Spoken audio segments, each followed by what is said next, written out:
membicarakan mengenai orang ketiga, kerap menimbulkan beberapa masalah pada pasangan yang awalnya tentu baik-baik saja. Rasa hancur, rasa sedih pasti ada jika kita tahu ada orang ketiga di dalam hubungan rumah tangga. Dalam hal ini, istilah orang ketiga tidak hanya berbicara mengenai wanita idaman lain atau pria idaman lain. Namun orang ketiga dalam hal ini bisa saja orang lain di antara pasangan tersebut seperti orang tua, anak, saudara, atau ipar mungkin. Dan yang akan kita bahas kali ini adalah anak sebagai orang ketiga itu sendiri. Kita intip yuk, bagaimana kok anak bisa ya disebut sebagai orang ketiga dalam hubungan suami dan istri. Seorang anak sejatinya adalah anugerah dari Tuhan yang diberikan bagi sepasang orang tua. Di sisi lain bisa menjadi pendorong kebahagiaan. Namun tidak sedikit yang menganggap bahwa kadang itu anak sebagai dalam tanda kutip pengganggu kebahagiaan. Sebagai contoh misalnya, kita biasa tidur jam 10 malam dan kemudian bangun jam 5 atau jam 6 pagi berikutnya. Namun begitu dengan adanya anak, jam tidur kita merasa terganggu, kerja juga terganggu, kemudian antara suami dan istri bisa jadi iri-irian dalam menjaga anak. Dan begitu banyak hal lain yang bisa membuat kenyamanan, ketenangan terganggu. Namun sadarkah kita bahwa anak merupakan anugerah yang Tuhan percayakan kepada kita untuk bisa dididik, dibesarkan sebagaimana mestinya. Menjadi penerus keluarga tentunya. Yang perlu diingat bahwa pasangan suami istri yang ingin sekali memiliki anak, mendambakan buah hati, namun tidak seberuntung kita. Jadi sangatlah bersyukur kalau kita bisa dipercaya untuk bisa memiliki anak.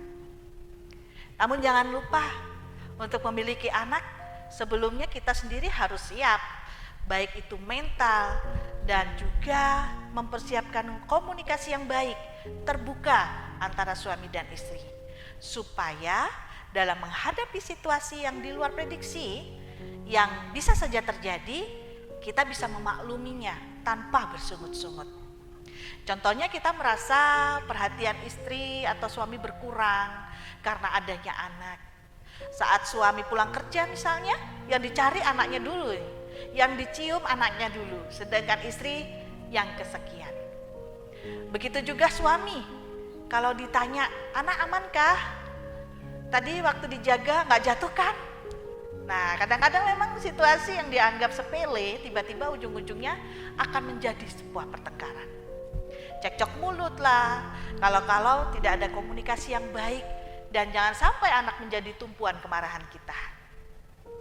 Nah, kalau mungkin solusinya supaya kegiatan atau pekerjaan atau waktu kita tidak terganggu, maka tegakah kita anak kita titipkan kepada pengasuh yang bukan orang dekat kita misalnya, atau kita biasanya menitipkan ke orang tua kita, tentu dengan konsekuensi yang tentu harus kita terima karena pola asuh yang berbeda tadi.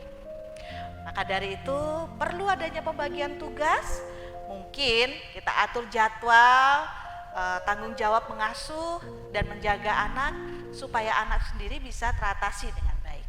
Baik itu perkembangannya dan pola asuhnya menjadi maksimal oleh karena kedua orang tuanya memiliki komunikasi yang baik. Dua orang saling jatuh cinta dan berjanji untuk saling menghormati di hadapan Tuhan dan seluruh keluarga.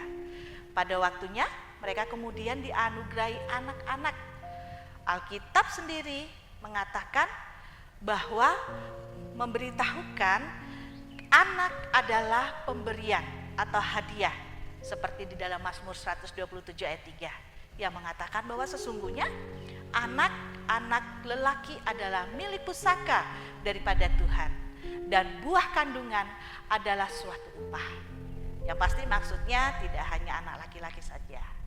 Nah, salah satu cara supaya anak tahu siapa diri mereka adalah dengan menghargai dengan sebagaimana mestinya kita menghargai, seperti kita memberikan sebuah hadiah.